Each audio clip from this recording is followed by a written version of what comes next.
খাওয়ার সাথে সাথে তিনি রোগ মুক্তি হয়েছিলেন, আরোগ্য লাভ করেছিলেন, সুস্থ হয়ে গিয়েছিলেন তাৎক্ষণিকভাবে। শ্রবণ করলে আমরা আনন্দিত হব, পুলকিত হব। এই জন্য সেই চর্বিত চর্বণকৃত পান গ্রহণের পরেই মুকুন্দ দাসের স্ত্রীর গর্ভ সঞ্চার হয়েছিল, গর্ভে সন্তান এসেছিল। তাহলে মহাপ্রভুর কত কৃপা, মহাপ্রভুর কত করুণা দেখুন। চর্বণকৃত পান খেয়ে আজ মুকুন্দ দাসের স্ত্রী রমণী গর্ভবতী হয়েছিলেন। এটা বিস্ময়কর ঘটনা না বাবা?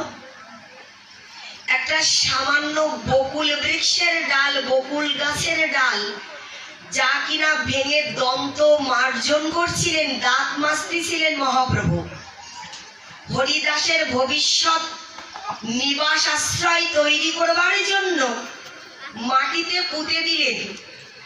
সেই একটা ছোট্ট বকুলের ডাল থেকে আজ বৃহৎ অতি বৃহৎ বকুল বৃক্ষ তৈরি হলো। কারণ মহাপ্রভু জানতেন একদিন হরিদাস আসবে এই পুরুষোত্তম শ্রীক্ষেত্রে, তার থাকবার জায়গা তো নির্ণয় করতে হবে। থাকবার জায়গা তৈরি করেছিলেন। ঠিক তদ্রূপ ভাবে আজ মহাপ্রভু গৌর সুন্দরের চর্বণকৃত তম্বুল পান গ্রহণ করে গর্ভ সঞ্চার হলো, গর্ভবতী হলেন মা। যথা বিহিত নিয়মে রঘুনন্দনের জন্ম হলো শ্রীখণ্ডে। এই রঘুনন্দন যখন ছোট্ট মা, লক্ষ্য করে দেখো, রঘুনন্দনকে সাথে করে নিয়ে মুকুন্দ দাস কি করতেন জানো? ওনার গৃহে ছিল কুলদেবতা আমার গোপীনাথ বিগ্রহ। এই গোপীনাথ বিগ্রহের সেবা করতেন, নিষ্ঠার সাথে পূজা করতেন। আর পুত্র রঘুনন্দন পিতৃদেব মুকুন্দ দাসের সাথে সাথে থেকে সবকিছু ভক্তি যুক্ত চিত্তে দর্শন করতেন।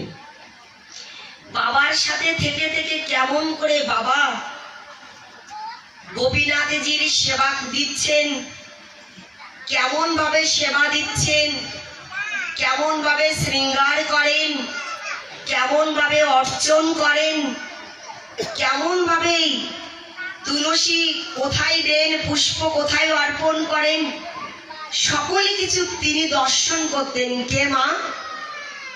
রঘুনন্দন।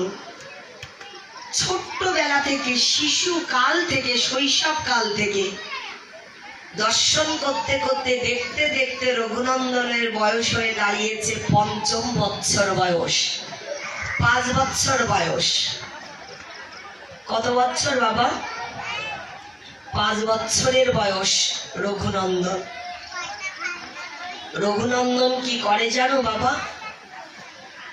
মুকুন্দ দাস যখন শ্রীমন্দিরে প্রবেশ করবেন, গর্ভমন্দিরে প্রবেশ করবেন গোপীনাথজির সেবার জন্য, তার আগে থেকে অনেক ভোরবেলা ঘুম থেকে জেগে ওঠে।